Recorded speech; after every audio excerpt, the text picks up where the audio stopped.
시편 8편의 저자인 다윗이 하나님께서 창조하신 이 아름다운 자연계를 통해서 그 창조 속에 드러나 있는 하나님의 위대함, 하나님의 위엄을 경험하게 됩니다. 그리고 동시에 그는 자신의 존재를 깨닫게 됩니다. 무엇보다 하나님의 창조에 의해서 존재하게 된 자신의 의미를 깨닫게 됩니다. 물론 하나님의 그 위대하심 앞에 인간의 모습은 한없이 작고 보잘것없을 수 있습니다.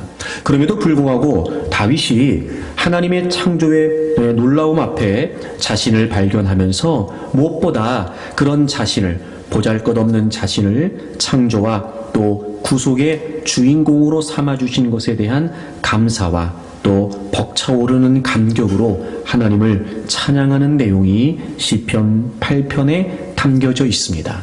그래서 1절과 9절에 반복되는 내용을 보게 되면 시편 8편의 내용을 우리가 짐작해 볼 수 있죠. 하나님이 모든 것을 주관하시는 하나님이심을 고백하면서 그분의 장엄하심, 또 그분의 위대하심, 세상에 존재하는 모든 피조물들이 하나님의 작품으로서 하나님이 창조주가 되시고 하나님이 주관자가 되신다는 사실을 나타내는 그 하나님의 아름다움을 고백하고 있습니다.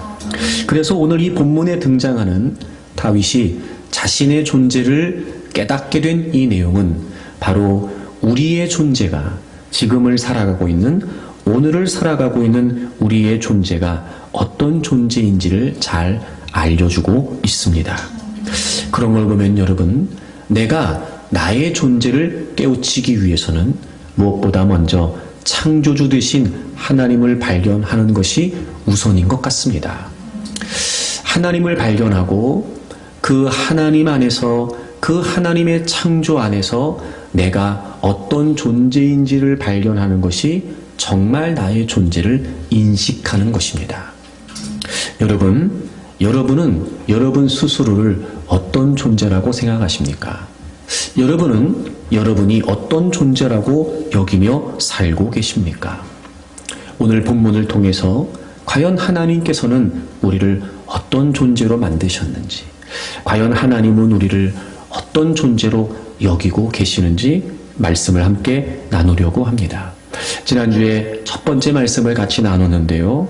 하나님은 우리를 사랑으로 지으셨어요. 여러분, 우리는 사랑으로 지어진 존재입니다. 다시 말해 우리는 사랑의 존재이었던 겁니다. 본문 4절에 보면 우리 인간을 나타내는 두 가지 표현이 등장합니다. 사람이라고 하는 단어와 인자라고 하는 단어가 그것입니다. 그런데 이것은 일반적으로 사람을 지칭하는 데 사용됐던 단어가 아니었고 독특한 단어라고 말씀을 드렸지요. 그것은 바로 인간이 어떤 특성을 갖고 있는지를 설명하는 단어였습니다. 사람이라고 하는 단어는 깨지기 쉬운 존재라는 의미였고, 그리고 인자라고 하는 단어는 흙으로 지어진 존재라는 의미였어요. 이 두 가지는 바로 우리 인간의 연약함을 나타내는 표현이었습니다. 상처받기 쉽고, 그래서 무너지기 쉬운, 즉 깨어지기 쉬운 존재가 바로 우리 인간이에요. 거기다가 흙으로 지어졌다는 것은 흙으로 지어졌기에 흙으로 다시 돌아갈 수밖에 없는 한계를 갖고 있는 우리 인간의 특성을 의미하는 것이죠. 여러분, 우린 그런 존재입니다. 깨어지기 쉬운, 그리고 다시 흙으로 돌아가야 되는 분명한 한계를 갖고 있는 존재예요. 근데 그럼에도 불구하고 다윗이 그런 자신의 자신의 존재를 깨달음과 동시에 그럼에도 불구하고 하나님께서 우리를 생각하시고 하나님께서 우리를 돌보신다는 사실을 알게 된 거예요. 그렇게 보잘것없는 아무것도 아닌 존재임에도 불구하고 하나님은 우리를 생각하시고 우리를 돌보신다. 여기서 생각한다는 건 기억하신다는 거예요. 염두에 두신다는 거예요. 그러니까 다시 말하면 그럼에도 불구하고 하나님은 늘 하나님의 생각 속에 우리를 품고 계신다는 거예요. 돌보신다는 건 지속적으로 보살펴 주신다는 걸 의미했습니다. 그러니까 하나님은 우리가 어떤 존재인지를 다 아세요. 그러니까 우리가 어떤 존재인지를 아신다는 건 그래서 우리가 어떤 상태로 살 수밖에 없다는 것을 다 아신다는 거지요. 때론 여러분, 나도 내가 못나 보일 때가 있고, 때론 여러분, 누군가로부터 질타를 받고 비난을 받는 나의 모습들이 있어요. 그거 하나님이 모르시지 않는다는 거예요. 그거 다 아신다는 거예요. 그럼에도 불구하고 하나님은 늘 우리를 생각하고 계시고, 그럼에도 불구하고 하나님은 늘 우리를 지속적으로 살피시고 돌보신다는 거지요. 바로 이것이 우리를 향하신 하나님의 사랑이에요. 하나님은 그렇게 우리를 지으셨어요. 그래서 여러분, 태초에 하나님이 우리를 창조하실 때 말입니다. 우리 인간을 창조하실 때부터 하나님은 우리를 얼마나 사랑하시는지를 나타내 주셨어요. 그렇게 지어졌으나 우리 인간이 하나님을 등지고 죄를 짓고 타락하게 되지요. 그럼에도 불구하고 하나님은 우리 인간을 버리지 않으셨어요. 우리를 향하신 하나님의 사랑은 한 번도 멈춘 적이 없어요. 그럼에도 불구하고 타락한 여전히 죄인이었던 우리를 사랑하셔서 어떻게 하면 우리를 좀 살려주실 수 있을까 싶어 하나밖에 없는 아들 예수 그리스도를 우리 대신 십자가에 못 박으시고, 여러분, 그분의 희생, 그분의 대속으로 말미암아 우리를 다시 하나님의 사람으로 건져 주신 겁니다. 사랑으로 지으셨고, 그리고 사랑으로 구원하셨어요. 그리고 뿐만 아니라 하나님이 우리를 창조하셨고 하나님이 우리를 구속하셨기 때문에 하나님은 분명히 우리에게 약속해 주셨어요. 젖먹이 여인, 자기 그 아이를 잊을 수는 있을지 모르지만 나는 결코 너희들을 잊지 않는다 말씀하셨어요. 창조하셨고 구원하셨기 때문에 하나님은 절대로 우리를 잊지 않으세요. 사랑으로 지어졌고 사랑으로 구원받았으며 그리고 사랑으로 돌보심을 받고 있어요. 여러분, 우린 이렇게 사랑으로 지어진, 사랑으로 살고 있는 존재가 된 겁니다. 그러니 여러분 스스로 여러분의 존재에 관해 어떻게 생각하실지 모르지만 나는 하나님의 사랑 안에 있다라고 하는 걸 잊지 마세요. 저를 따라하세요. 나는 사랑으로 지어졌습니다. 서로 축복하세요. 당신은 사랑으로 지어졌습니다. 축복하세요. 한 번 더. 당신은 하나님의 사랑으로 지어졌습니다. 그런데 여러분, 우리가 인생을 살다 보면 자꾸 이 하나님의 사랑이 의심되는 거예요. 자꾸 하나님의 사랑이 느껴지지가 않는 거예요. 어떤 경우에는 정말 하나님이 날 사랑하시는가? 여러분, 그게 믿어지지 않을 때도 있어요. 왜 그런 걸까요, 여러분? 밖에 나가서 하늘을 보면 여러분 태양이 보이지요. 여러분 딱 태양이 한눈에 보여요. 그렇죠? 여러분 태양이 한눈에 보여요. 여러분 그런 경험 있으실 거예요. 워낙 이렇게 햇빛이 강하게 내려지면 손바닥으로 우리가 해를 가려요. 물론 저같이 얼굴이 큰 사람은 한 손으로는 안 되고요. 두 손으로 해야 이제 가려집니다. 그래서 손바닥으로 이렇게 태양을 가리면 태양이 안 보여요. 그렇게 한눈에 보이고 때론 여러분 손바닥으로 가려질 것 같은 그 태양 말입니다. 혹시 여러분 태양의 크기를 알고 계십니까? 제가 찾아봤더니 태양의 크기가요, 지름이 140만 킬로미터래요. 140만 킬로미터.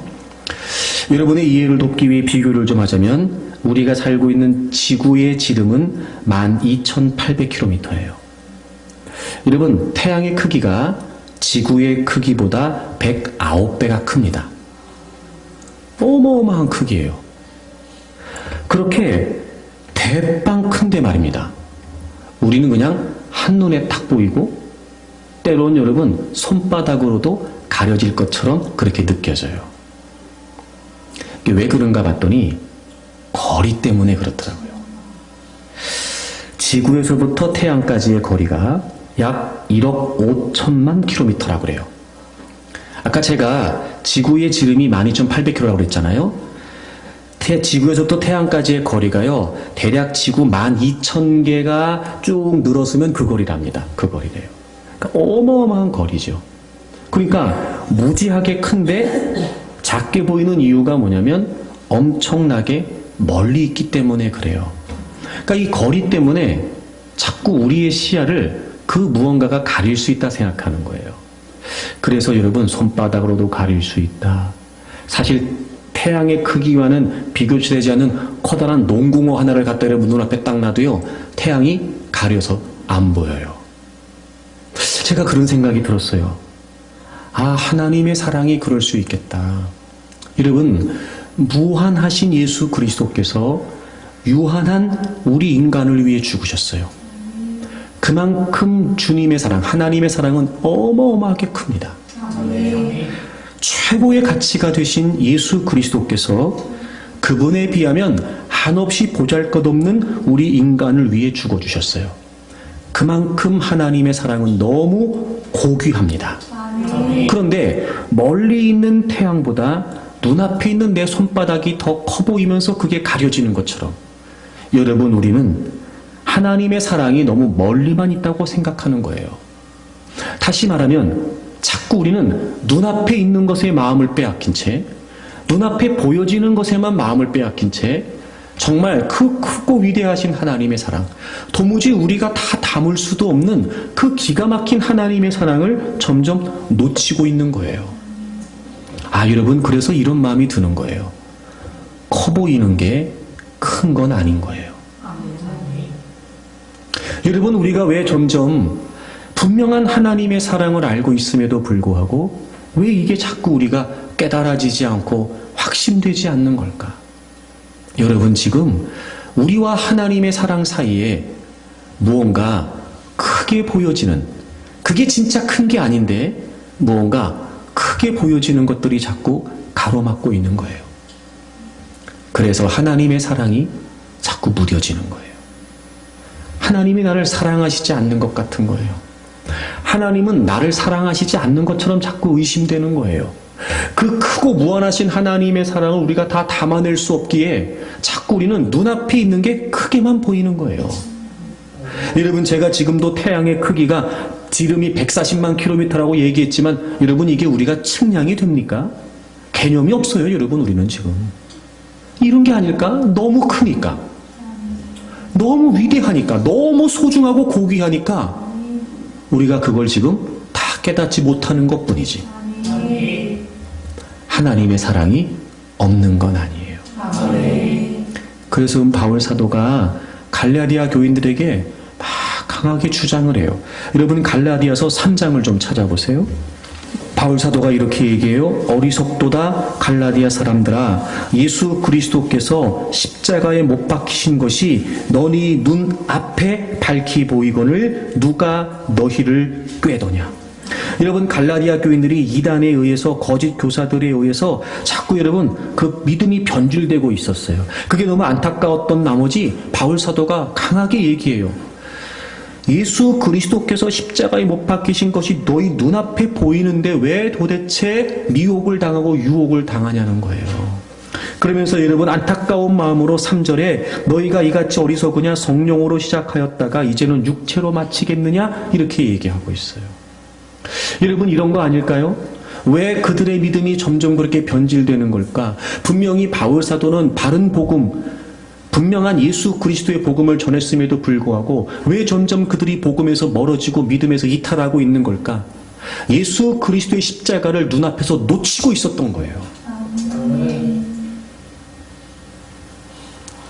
사랑하는 여러분, 지금 우리가 하나님의 사랑을 의심하도록 어마어마하게 크고 도무지 헤아릴 수 없는 그 소중한 가치의 하나님의 사랑을 지금 내 눈앞에 그 무엇인가가 가로막고 있는지를 살펴보셔야 돼요. 뭘까? 그 손바닥 같은 게 뭘까? 태양보다 더 커 보이는 그 농구공 같은 게 뭘까? 내 눈앞에 바로 있는 게 지금 뭘까? 커 보이는 게 큰 거 아니에요, 여러분. 우리가 지금 뭔가를 놓치고 있는 거죠. 그러니 여러분, 예수 그리스도의 십자가가 여러분에게 제일 크게 보이도록 우리는 늘 예수 그리스도의 십자가를 주목해야 되는 거였어요. 하나님의 사랑은 확증된 진리입니다. 그러니 여러분 어떤 상황에서도 의심하지 마세요. 하나님은 여러분을 사랑하셨고 지금도 사랑하시고 앞으로도 우리의 모양, 우리의 모습, 우리의 상태와 상관없이 끝까지 하나님은 여러분을 사랑하십니다. 여러분이 사랑으로 지어진 존재라고 하는 사실을 잊지 말고 늘 하나님의 사랑 안에 있다는 사실이 여러분에게 힘과 용기가 되기를 바랍니다. 두 번째, 여러분 우리는 어떤 존재냐면요, 오늘 다윗이 시편 8편을 통해서 또 이런 고백을 합니다. 여러분 다시 본문으로 돌아오셔서 5절을 보시게 되면 그가 이런 고백을 해요. 그러니까 자신을 얘기하는 거예요. 사람을 말해요. 그를 하나님보다 조금 못하게 하셨다. 여기서 조금 못하게 하셨다는 말은 조금 부족하게 하셨다 이런 뜻이에요. 당연하지요. 하나님이 우리를 지으셨어요. 물론 하나님의 형상대로 지으셨지만 우린 당연히 하나님보다 부족해요. 근데 사실 조금 부족하진 않아요. 그럼에도 불구하고 오늘 다윗이 고백하기를 조금 부족하다고 말해요. 이건 어떤 의미를 갖냐면 다른 피조물에 비해 우리가 특별한 지위를 누리고 있다는 걸 의미해요. 여러분 하나님이 우리를 만드실 때 다른 피조물과 다르게 만드셨어요. 그래서 그렇게 우리를 만드셨고 영화와 존귀로 간을 씌우셨대요. 여러분이 영화라고 하는 말과 존귀라고 하는 말은 사실 비슷한 의미를 갖는 단어예요. 원래 이 두 단어는 다 무겁다라고 하는 뜻에서 유래한 단어라고 합니다. 그래서 이 말은 무슨 말이냐면 소중한 가치를 갖는다는 거예요. 중요하다는 의미, 가치 있다는 의미, 귀하다라고 하는 의미를 가져요. 원래 이 단어는 하나님에게만 쓰였거나 혹은 왕에게만 쓰여졌던 단어라고 그래요. 그런데 오늘 다윗이 그 하나님의 위대한 창조의 질서 속에서 하나님을 깨닫고 나서 자신을 깨달으면서 물론 내가 하나님보다 못한 존재인 건 분명하지만 그럼에도 불구하고 하나님께서 자신에게 영화와 존귀로 관을 씌우셨다. 즉 하나님의 가치를 부여해 주셨다는 사실을 깨닫게 된 거예요. 여러분 둘째, 우리는 어떤 존재냐면요, 우리는 가치 있게 지어진 존재예요. 여러분은 여러분의 존재를 스스로 어떻게 생각할지 모르지만 여러분은요 가치 있게 지어진 존재예요. 소중하게, 아주 귀하게, 그리고 아주 의미 있게 지어진 존재란 말이에요. 여러분 하나님이 우리 인간을 만드실 때 다른 피조물들과는 다르게 만드셨지요. 다른 피조물들은 있어라 이렇게 말씀으로 창조하셨어요. 그런데 하나님이 우리 인간은 그렇게 있어라 이렇게 창조하지 않으셨어요. 창세기 1장과 2장의 말씀을 종합해 보면 하나님이 손수 흙으로 우리를 모양을 만드셨어요. 그리고 하나님의 생기를 우리 코에 불어넣어 주셨죠. 그래서 하나님의 형상대로 살아있는 영을 가진 존재가 되게 하셨어요. 제가 한번 설명드린 적이 있었습니다.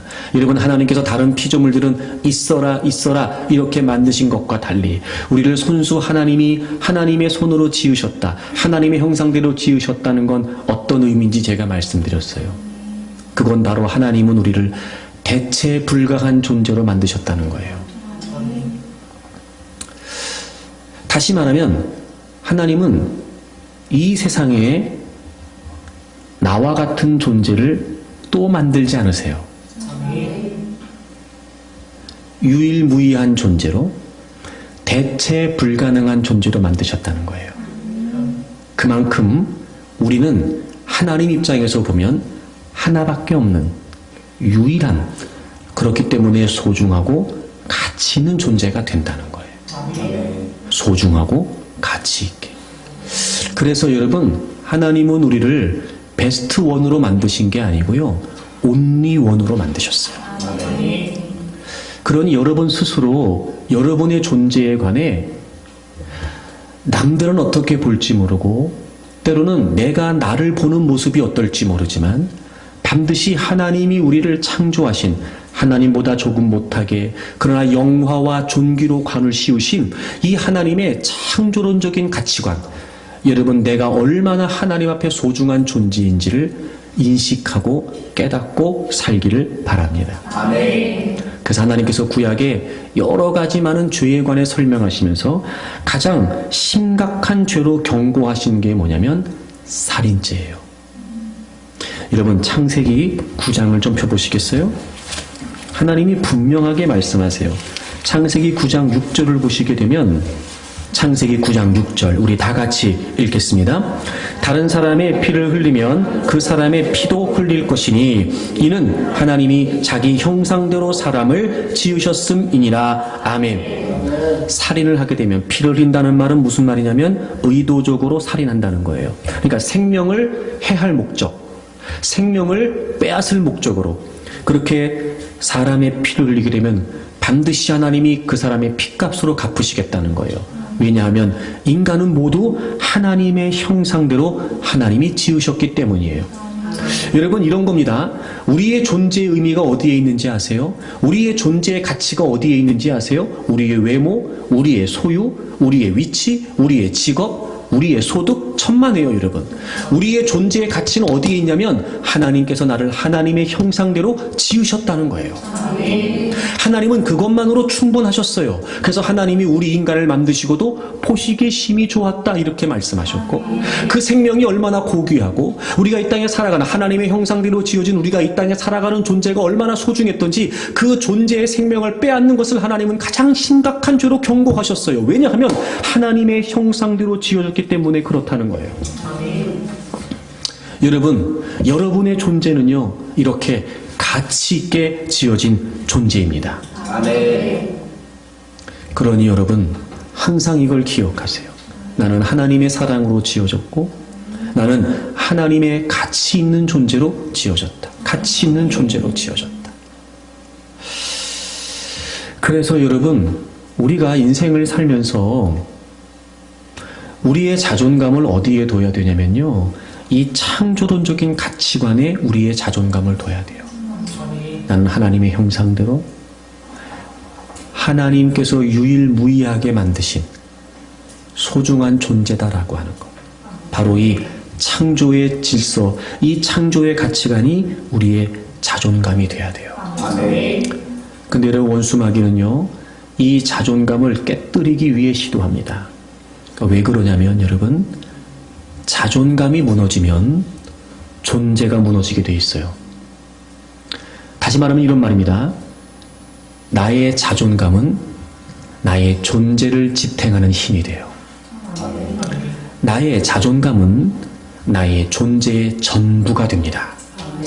대개의 경우 우울증에 빠지거나 또 여러분 공황장애에 빠지거나 또는 여러분 어떤 그런 심각한 어떤 그런 정신적인 심적인 어떤 그런 질병에 빠지거나 급기야 여러분 자살에까지 이르거나 또는 이런저런 중독에 빠져 자신의 인생이 망가져가는 과정을 보게 되면 그 시작이 뭐냐면 자존감이 무너지는 거예요. 여러분 자존감이 깨지게 되면 반드시 존재가 무너지게 돼 있어요. 사실 창세기에서 하나님이 그렇게 하나님의 형상대로 인간을 만드셨을 때 원수마귀가 노렸던 게 바로 그거였어요. 하나님이 말씀하신 하나님의 명령을 어기게 되고 그리고 인간이 제일 먼저 하나님의 말씀을 어겨 타락하면서 인간이 제일 먼저 갖게 된 모습이 뭐냐면 바로 이 자존감의 상실이었어요. 수치심 말입니다. 여러분 창세기 3장을 보세요. 창세기 2장 맨 마지막 절을 보시면 25절에 아담과 그의 아내 두 사람이 벌거벗었으나 부끄러워하지 않았어요. 벌거벗었어요. 그런데 전혀 수치심이 없었어요. 그걸로 충분했어요. 자신들의 자존감이, 자신들의 존재감이 아무 문제가 없었다고요, 여러분.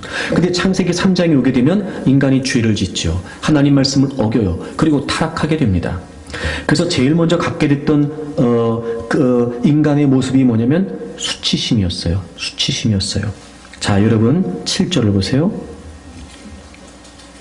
7절을 보시면 이에 그들의 눈이 밝아져. 여러분 여기서 눈이 밝아졌다는 건 시력이 좋아져서 그동안 못 봤던 걸 더 잘 보게 됐다는 게 아니고요. 봐서는 안 되는 것을 보게 되었다는 거예요. 죄를 짓고 타락하면서 말입니다. 그래서 자기들이 벗은 줄을 알고 그 다음 어떻게 했어요? 무화과 나무 잎을 엮어서 치마로 삼았어요. 부끄러움을 느끼기 시작한 거예요. 수치심을 느끼기 시작한 거예요. 그래서 그들이 수치심을 가리고 싶었어요. 그래서 무화과 잎을 엮었어요. 근데 그렇게 해서 수치심을 가릴 수가 없었어요. 8절 보세요. 그들이 그날 바람이 불 때 동산에 거니시는 여호와 하나님의 소리를 듣고 아담과 그의 아내가 여호와 하나님의 낯을 피해서 동산 나무 사이에 숨었어요. 낯을 피해서 숨었어요. 10절 보세요. 이르되 내가 동산에서 하나님의 소리를 듣고 내가 벗었으므로 두려워하여 숨었나이다. 여러분, 범죄하기 이전과 달리 지금 인간이 수치심을 느끼고 있어요. 왜냐하면 창조시에 하나님께로부터 부여받았던 그 하나님의 형상, 순수했고 고귀했던 그 하나님의 형상이 깨어져 버렸어요. 그걸 잃어버렸어요. 그리고 그들은 자신들의 존재가 부끄러워지기 시작했어요. 자신들의 존재가 부끄러워지기 시작했어요. 그리고 하나님이 찾으셨으나 그들은 지금 숨어 있어요. 하나님 앞에 나설 수가 없어요. 나름대로 수치를 가리려고 무화과 잎으로 치마를 엮어서 만들었지만 그걸로도 자신들의 수치심을 가릴 수가 없었어요. 자신의 존재가 부끄러워지게 됐어요. 왜냐하면 하나님이 창조하셨던 하나님의 형상, 그 소중하고 고귀했던 하나님의 형상이 깨어졌기 때문이에요. 자존감이 깨지면 존재가 무너집니다. 그래서 끊임없이 원수마귀는 우리에게 그걸 노리는 거예요. 그래서 여러분, C.S. 루이스라고 여러분이 잘 아시는 나니아 연대기 아시죠? 나니아 연대기. 그거를 만든 또 순전한 기독교라고 하는 책을 쓴 C.S. 루이스라고 하는 분이 있어요. 평신도였음에도 불구하고 아주 그런 깊은 묵상의 글들을 많이 남겼던 C.S. 루이스가 이런 얘기를 했어요. 악마가 사람을 파괴하기 위해 사용하는 가장 강력한 무기는 비교의식이라는 거예요. 여러분, 원수마귀가 노리는 게 뭐냐면요, 원래 하나님이 우리에게 주신 이 절대적인 창조의 기준, 하나님의 형상을 무너뜨려서 존재감을 잃어버리게 만들고, 그리고 자존감이 무너졌다는 생각은 못한 채 엉뚱한 것에서 자신의 존재감을 찾게 만들어요. 절대적인 기준을 놓치게 만들고 상대적인 기준에 의해서 자꾸 비교하게 만들어요.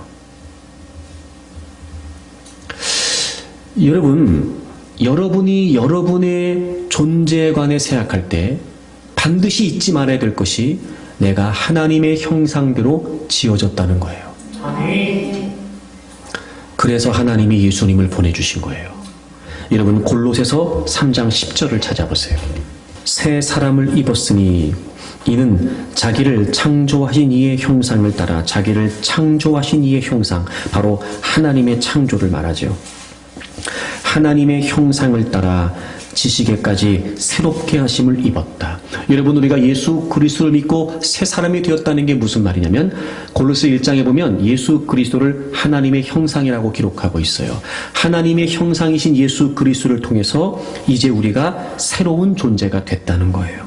다시 말하면 이 새롭게 하는 과정을 통해서 이제 우리가 하나님의 형상을 계속해서 회복해가는 과정에 있다는 거죠. 여러분, 우리가 예수 영접한다는 건 무슨 말이냐면 바로 하나님의 형상이신 예수 그리스도를 영접한다는 거예요. 깨어지고 무너지고 파괴되었던 우리의 죄로 말미암아 무너져 있었던 그 하나님의 형상이 예수 그리스도를 영접하면서 이제 회복되었다는 걸 의미해요.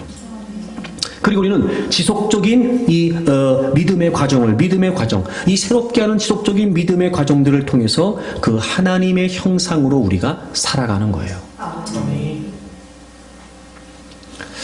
내가 하나님의 형상대로 지어진 그것으로 충분하고 하나님이 나를 유일무이한 하나밖에 없는 소중하고 존귀한 가치로 만드셨다는 거.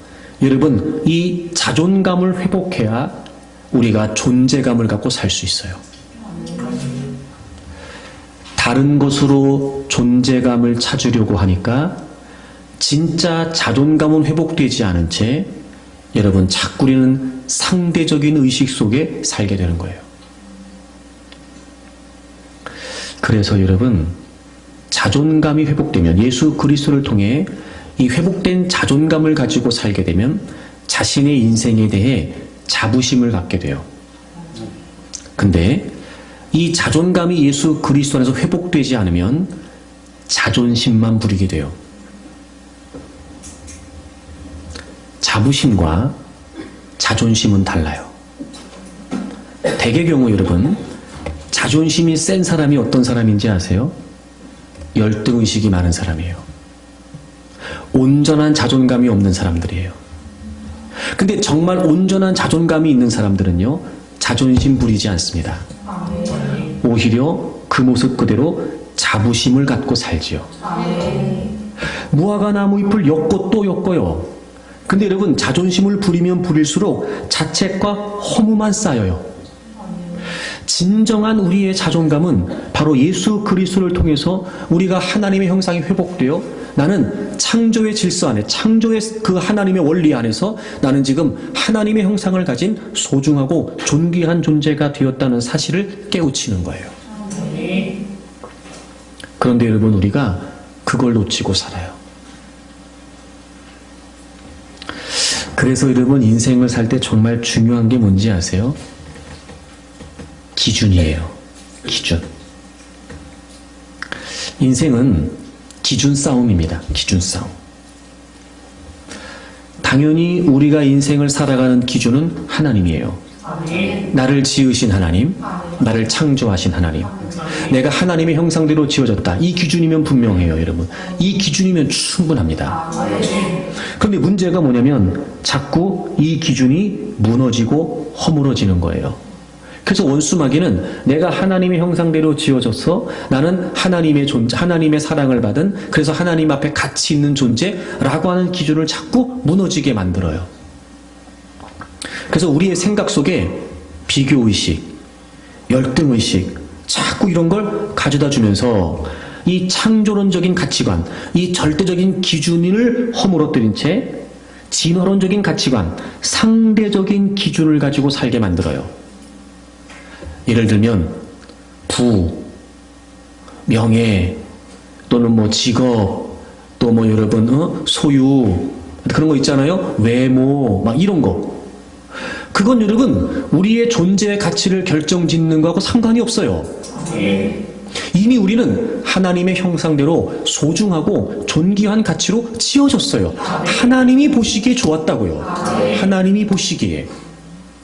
그걸로 충분히 우리가 자존감을 갖고 존재감을 가지고 하나님을 기준으로 살면 된단 말이에요. 근데 원수마귀는 자꾸 이걸 무너뜨리는 거예요. 이미 우리가 예수 그리스도를 믿음으로 예수 그리스도 안에서 하나님의 형상이신 예수 그리스도를 통해 이 분명한 자존감이 회복됐음에도 불구하고, 하나님의 형상이 회복됐음에도 불구하고 자꾸 우리의 죄악된 본성을 자극하여 우리의 생각 속에 상대적인 기준을 가지고 살게 만드는 거예요. 여러분 이런 생각을 좀 해보지요. 자, 고린도전서 4장을 좀 찾아보세요. 바울이 이런 고백을 합니다. 고린도전서 4장을 좀 보겠습니다. 3절에 보시면 너희에게나 다른 사람에게나 판단받는 것이 내게는 매우 작은 일이라.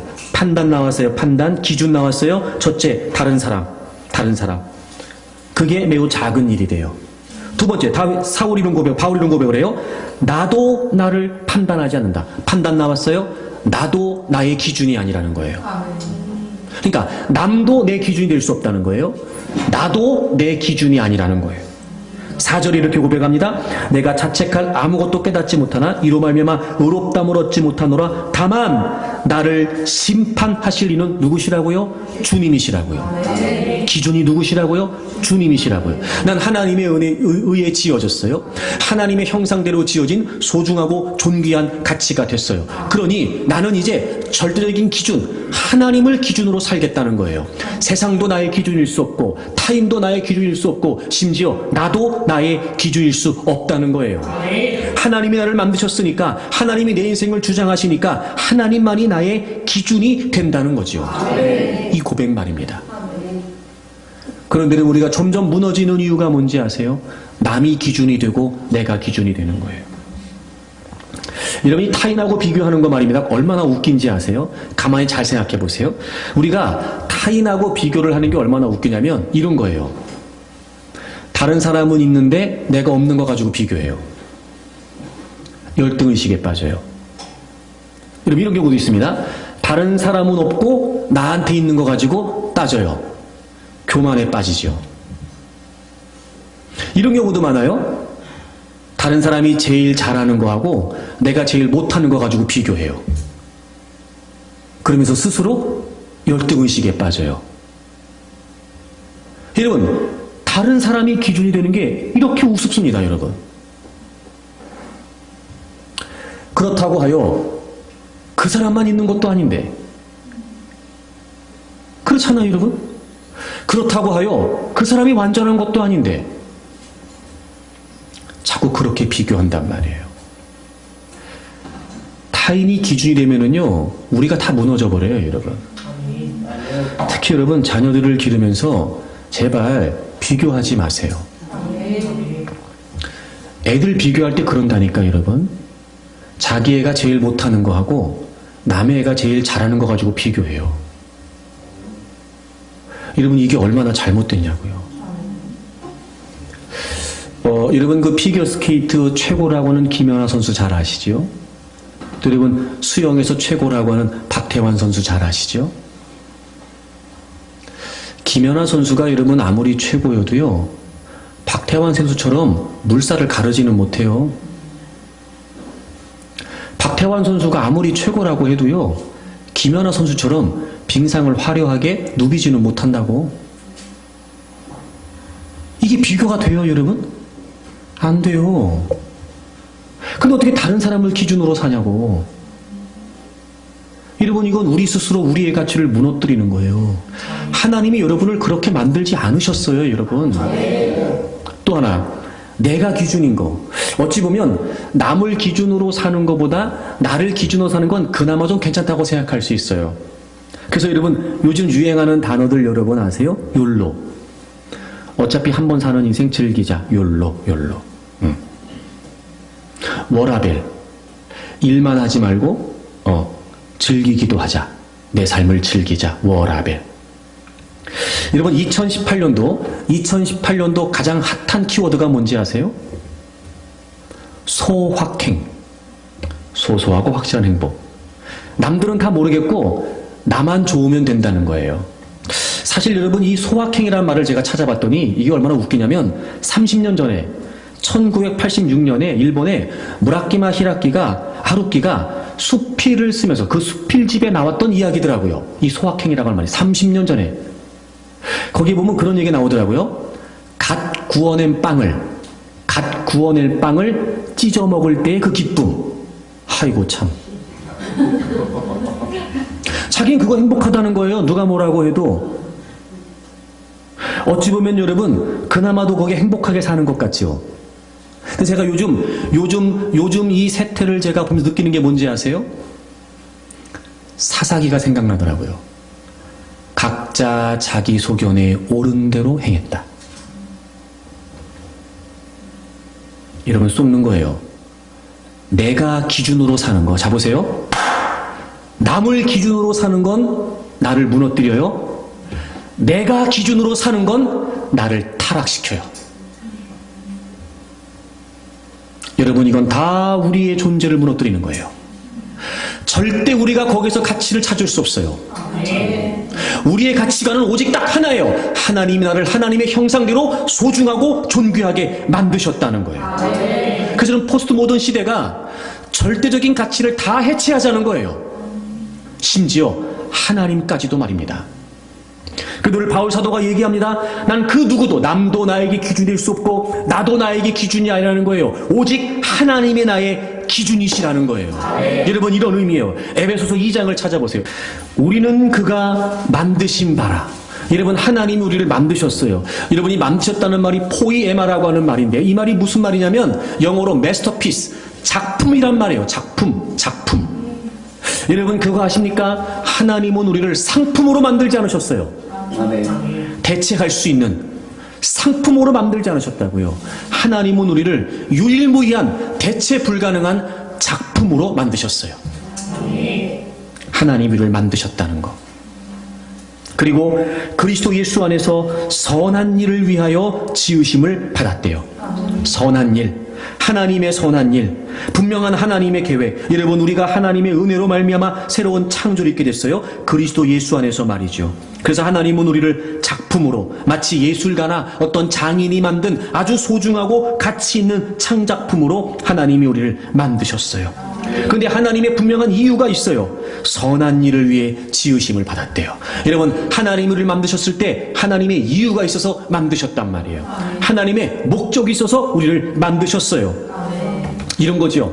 하나님은 우리를 상품으로 만드신 것이 아니라 작품으로 만드셨어요. 그리고 하나님은 하나님의 거룩한 목적들을 사용하시기 위해 때로는 정말 하나님이 나를 사랑하시는 건가? 하나님은 나를 소중하다고 여기시는 건가? 근데 왜 내가 이렇게 어려워야 되지? 왜 내가 이렇게 힘들어야 되지? 왜 내가 이렇게 괴로워야 되지? 라고 느낄 때가 있어요. 여러분, 그게 아니에요. 하나님이 우리를 하찮게 여기시는 게 아니라 말이에요. 우리를 작품으로 만드신 하나님께서 하나님의 선하신 목적을 위해 사용되는 명품으로 만드시기 위해서 하나님이 우리를 다루시는 거예요.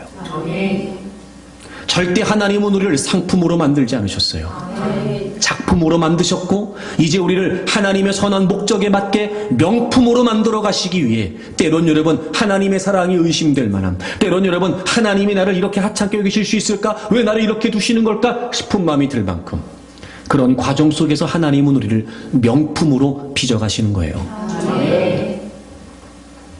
이 분명한 하나님의 기준, 그리고 마침내 우리는 이제 주님의 심판대 앞에 서게 되죠. 이게 우리의 기준이에요. 다른 사람도 기준일 수 없어요. 내가 나름대로 나의 경험과 나의 지식과 나의 생각을 통해 세운 그 모든 것들이 내가 나의 기준 될 수 없어요. 여러분, 우리의 기준은 하나님이세요. 하나님의 비전, 하나님의 평가, 하나님의 목적, 하나님의 평가. 여러분, 이걸 가지고 살 때 우리가 자존감 있게, 존재감 있게 살 수 있어요. 사랑하는 여러분, 여러분은요 소중한 존재로 지어졌어요. 하나님의 형상대로 지어졌다는 것만으로도 충분하다고요. 속지 마십시오. 자꾸 상대적인 기준, 진화론적인 가치관에 의해 여러분의 인생을 결정지으려고 하지 마세요. 이미 여러분은 하나님의 형상대로 지어진 소중하고 존귀한 가치가 됐단 말이에요. 그러니 여러분, 그 하나님의 기준과 앞으로 우리의 삶을 마치고 주어지게 될 그 하나님의 평가, 여러분, 그것만 바라보고 우리가 살아갈 때 여러분, 그 안에 진정한 행복이 있을 수 있어요. 그래서 믿음은 하나님의 기준, 그 하나님의 평가를 바라보고 사는 거예요. 자존감이 무너지면 존재감을 잃어버립니다. 그러니 여러분, 이미 우리가 예수 그리스도 안에서 깨어진 하나님의 형상이 회복되어 나는 지금 하나님 앞에 소중하고 가치 있는 존재가 되었다는 걸 놓치지 마세요. 이 자존감을 놓친 채 자꾸 상대적인 기준으로 여러분의 자존감을 찾으려고 하고, 그래서 여러분의 존재감을 나타내려고 하는 것 자체가 여러분, 우리가 무너지고 그리고 우리가 파괴되는 과정이 되어버려요. 그러니 여러분, 그 어떤 상대적인 기준에도 마음을 빼앗기지 마십시오. 모세가 태어났을 당시 모세는 차라리 태어나지 않았으면 좋을 뻔한 상황이었습니다. 왜냐하면 점점 애굽의 지배를 받고 있었던 이스라엘이 강성해지는 것을 애굽 사람들이 두려워하게 된 나머지 바로가 하다 안 되니까 이제 모든 히브리 가정에 명령하기를 남자아이를 낳으면 다 죽이라는 거예요. 바로 그 시대적인 상황에 모세가 태어나게 됩니다.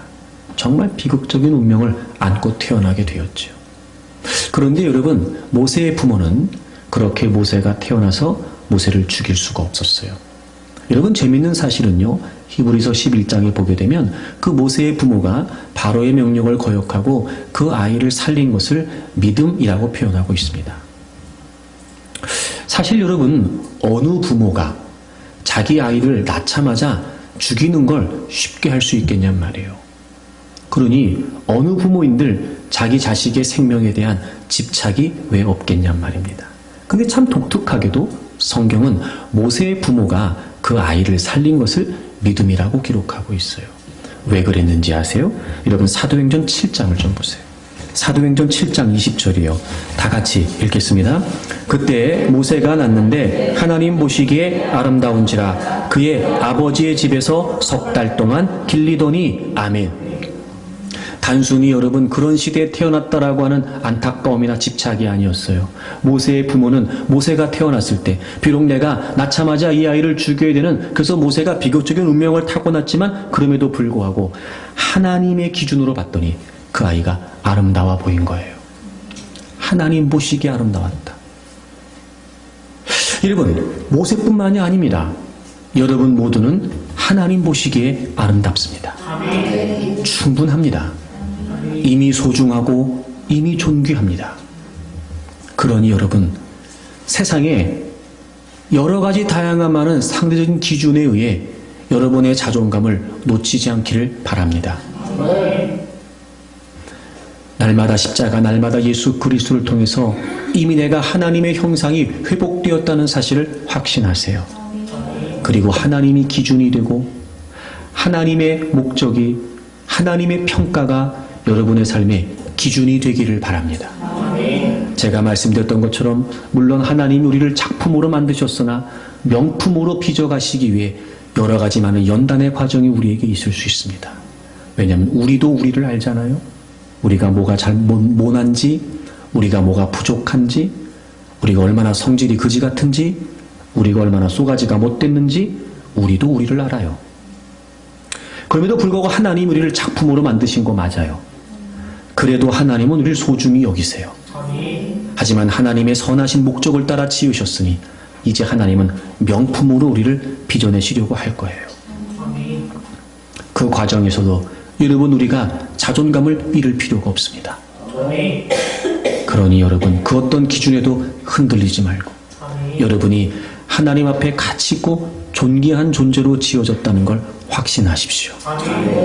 세상의 기준에 좌우되지 말고 흔들리거나 비틀거리지 말고 존재감을 상실한 채 맥없이 지내지 말고 늘 하나님을 주목하고 하나님이 여러분을 소중한 존재로 만드셨다는 걸 기억하십시오.